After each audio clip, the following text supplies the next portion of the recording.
Welcome back to a new episode of Wheels of History. Before we tell you everything about today's star, we invite you to subscribe to the channel if you want to see more videos like this. It's just a small gesture for you, but it's essential for us to continue sharing information about vehicles that have marked history.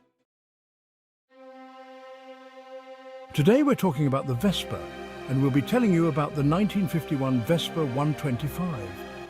For post-war Italy, the Vespa represented a motorization phenomenon similar to that of the Volkswagen Beetle in Germany. From its early design phases, it proved to be a winning model, evolving over time without ever abandoning its original philosophy and aesthetic character. Other vehicles with similar characteristics and costs, like the Lambretta, also enjoyed great success. But between the early models and the more recent ones, there have been radical transformations in both technical conception and design choices. The Vespa, however, maintains a consistent technical and stylistic identity from the 98 of 1946 to the Vespa 50 Special of 1991. Despite significant differences, there is a continuity that links all versions produced under this name. By the end of the 1950s, the Vespa had already surpassed 125,000 units produced and had established itself in the main European countries. With the production of the 98 ending in 1948, a single model, the Vespa 125, was introduced in April 1949, equipped with a swinging engine and single-arm front suspension with a linkage. In 1950, rival company Innocenti launched the fared Lambretta LC, attracting a segment of the public that preferred greater protection from the elements and oil splashes, something the Vespa models with reduced front shields did not offer.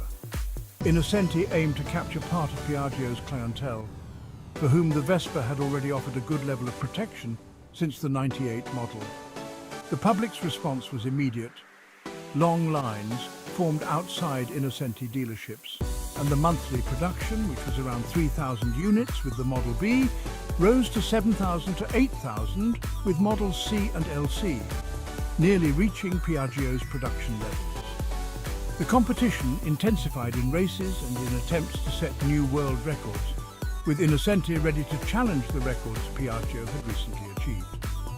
The popularity of the new Lambretta models did not go unnoticed.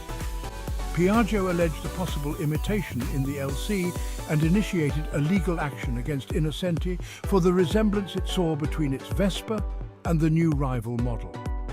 In this tense atmosphere, Piaggio launched a provocative advertising campaign featuring parrots and monkeys on vehicles with suggestive lines to directly and humorously highlight the imitative nature of various scooters, including Innocenti's. But while it did not miss any opportunity to attack its rivals, Piaggio's technical team constantly worked to improve the product. The Vespa 125 received positive feedback from customers, but the drive for improvement was ongoing and new modifications were made to keep it at the cutting edge. The 1951 model. When the new 1951 model is introduced, the press release issued by Piaggio states verbatim, "In the 1951 model of the Vespa, the structural and aesthetic essence of the machine remains unchanged. However, the experience of 5 years of large-scale production and the daily use by over 150,000 machines in circulation have suggested minor modifications and some enhancements that increase the vehicle's safety, maneuverability and comfort, making its performance extremely satisfactory." It's interesting to note the authoritative use of the term machine instead of the more common motorcycle or scooter, as well as the reference to 150,000 units sold, although in reality actual production at the end of 1950, when the announcement was made, was slightly above 125,000 units. Among the so-called minor modifications mentioned in the press release, the most significant include the gear control, now with a dual flexible cable, and the addition of a hydraulic shock absorber mounted on the swing arm of the single-arm fork, positioned in front of the support arm. This shock absorber works in the opposite direction to the norm. It extends when the spring compresses and compresses when the spring releases. Although this isn't the ideal configuration, partly due to the very short travel of the shock absorber itself, it would remain in use until the 160 GS model in 1962. No changes are made to the engine, which remains the same as in the previous model.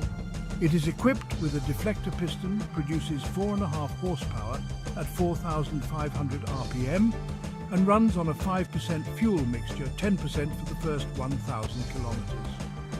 However, a new muffler is introduced, along with a small glass cup on the fuel supply to collect sediment, commonly found in fuel at the time, and a new rotary fuel tap replaces the previous pull type.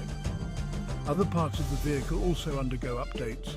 The headlight is enlarged and set back for greater protection from impacts. The rear light changes from round to rectangular, and the handlebar is mounted on silent blocks to minimize vibrations. A version with a speedometer housing, which remains optional, is also available. In versions with speedometer preparation, the related drive socket is installed in the front hub. Small changes also affect the seat and brake pedal, while the footrests are extended at the back to provide better support for the passenger. Performance remains unchanged, although the dry weight increases slightly, going from 70 to 75 kilograms due to the modifications made. As for use, reading through the Vespa's user and maintenance manual takes us back to the heroic days of the early post-war years, with classic recommendations such as do not fully open the throttle during the first 1,000 kilometers, in addition to the previously mentioned doubling of the oil mix ratio. An entire page is dedicated to starting procedures, including steps for dealing with flooding, a common issue back then. Naturally, the high oil percentages in the fuel mixture caused deposits. Thus, every 2,000 kilometers, it was necessary to clean the slot on the exhaust silencer's terminal, as the projections of unburned oil would mix with dust, partially clogging the opening. Additionally, every 2,000 kilometers, the air filter needed cleaning by soaking it in a bath of gasoline or petroleum. The breaker points gap required checking. The sliding felt on the cam needed greasing, and the cylinder's exhaust port had to be cleaned. This last task involved removing the silencer and positioning the piston at top dead center, taking care not to allow carbon deposits to enter the cylinder. Given the complexity of this procedure, it was recommended to have it done by an authorized technician.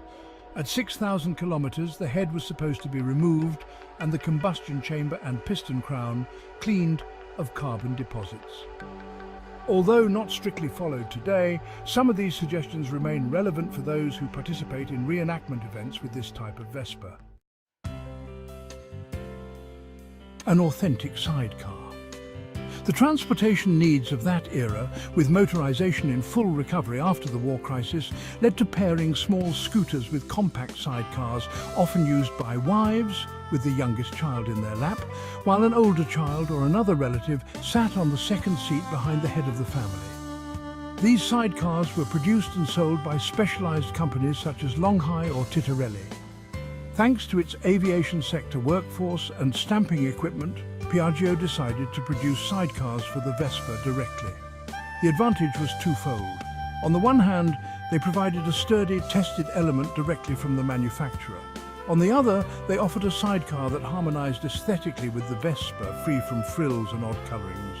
The sidecar's main body, elegantly rounded, features a large lateral fender shaped similarly to the Vespa's side panels, with an internal opening reminiscent of the vent on the cooling hood for the engine's air intake. A plexiglass windshield is affixed with screws into an aluminum profile at its base.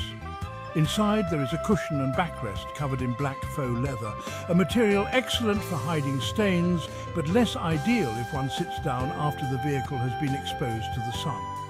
The original Piaggio execution can be recognized by the black and blue emblem with the P on the front part of the sidecar. The supporting frame, made of steel tubing, includes the mount for the suspension arm of the wheel and the anchoring for the short suspension spring. Piaggio offered two versions of the sidecar, a standard and a luxury, differing only in a few details. The model photographed in our feature is the standard type. The luxury model has a chrome rear bumper, a cover for the suspension spring, and a shiny longitudinal strip at the center of the car body. For vehicles destined for sidecar attachment, no gearing changes were foreseen as the mounting was done at the dealership, avoiding the need to distinguish between Vespas meant for sidecar attachment and those sold without it. However, if requested by the customer, the dealership could also mount sidecars from other manufacturers, such as those from the companies mentioned. The wheels turn, but the stories endure. Every motorcycle tells a journey and unveils an era. We'll stop here, but the road of legends continues. Until the next episode, always on two wheels and with a piece of history to share. If you want to know about the history of a specific model, let us know in the comments.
Ci fermiamo qui, ma la strada delle leggende continua. Alla prossima tappa, sempre su due ruote e con un pezzo di storia da raccontare. Se volete conoscere la storia di qualche specifico modello, scrivetelo nei commenti.